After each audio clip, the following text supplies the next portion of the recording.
Lander, Roseville, California. 5 Weeks in a Balloon, or Journeys and Discoveries in Africa, by 3 Englishmen, by Jules Verne, translated by William Lackland.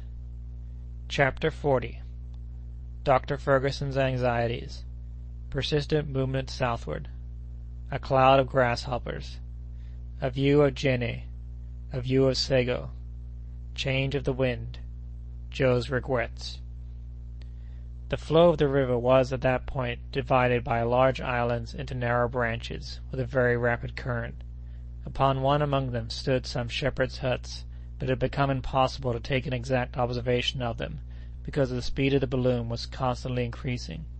Unfortunately, it turned still more toward the south, and in a few moments crossed Lake Debo. Dr. Ferguson, forcing the dilation of his aerial craft to the utmost, sought for other currents of air at different heights, but in vain, and he soon gave up the attempt, which was only augmenting the waste of gas by pressing it against the well-worn tissue of the balloon. He made no remark, but he began to feel very anxious. This persistence of the wind to head him off toward the southern part of Africa was defeating his calculations, and he no longer knew upon whom or upon what to depend. Should he not reach the English or French territories, what was to become of him in the midst of the barbarous tribes that infest the coasts of Guinea? How should he get to a ship to take him back to England? And the actual direction of the wind was driving him along to the kingdom of Dahomey, among the most savage races, and into the power of a ruler who was in the habit of sacrificing thousands of human victims at his public orgies. There he would be lost. On the other hand, the balloon was visibly wearing out, and the doctor felt it failing him.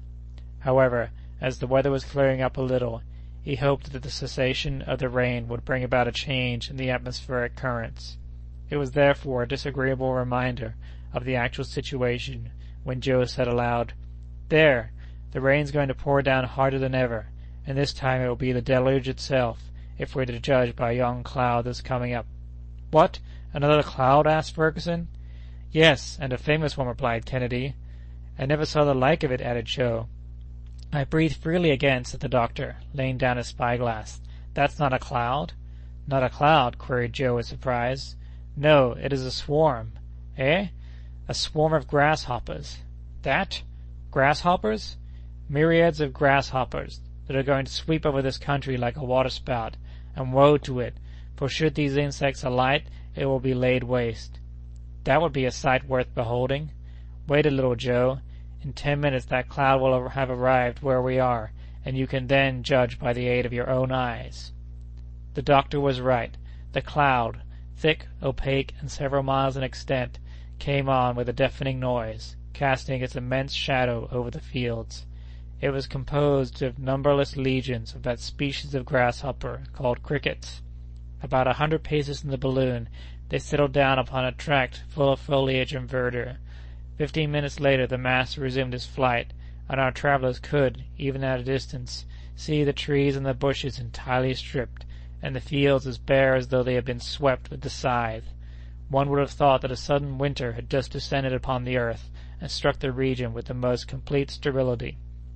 "Well, Joe, what do you think of that?" "Well, doctor, it's very curious, but quite natural. What one grasshopper does on a small scale, thousands do on a grand scale."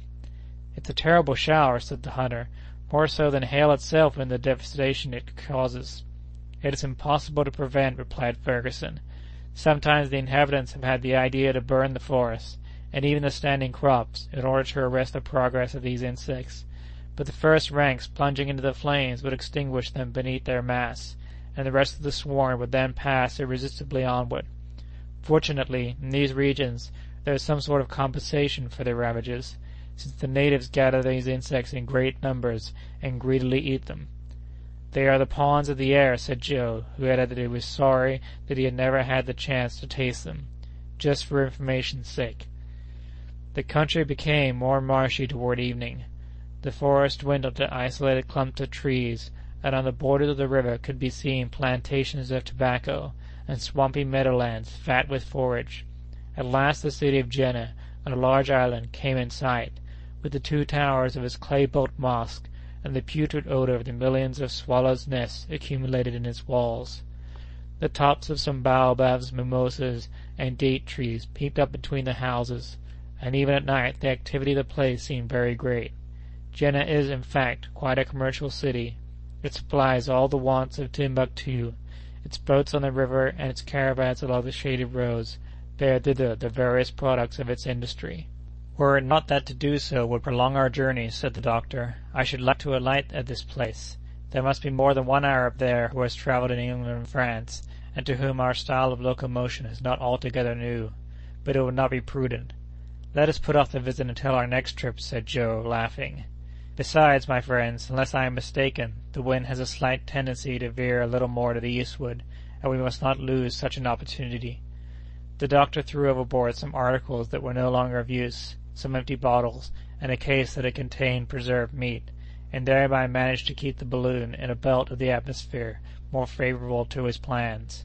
At 4 o'clock in the morning the first rays of the sun lighted up Sego, the capital of Bambara, which could be recognized at once by the 4 towns that compose it, by its Saracenic mosques, and by the incessant going and coming of the flat-bottomed boats that convey its inhabitants from one quarter to the other.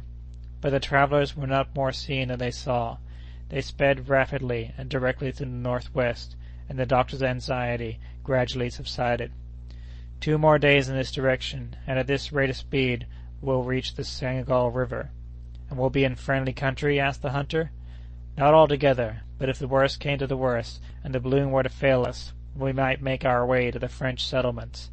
But let it hold out only for a few 100 miles, and we shall arrive without fatigue, alarm, or danger at the western coast.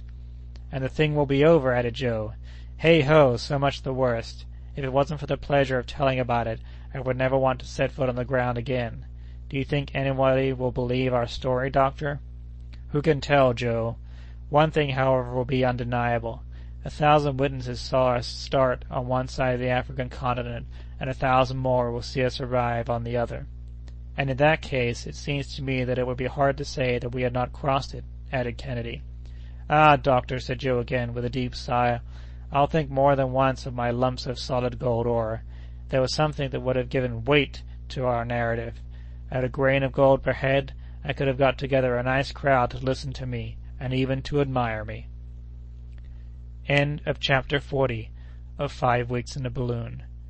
Recording by Alex E. Talander, Roseville, California. www.alexetalander.com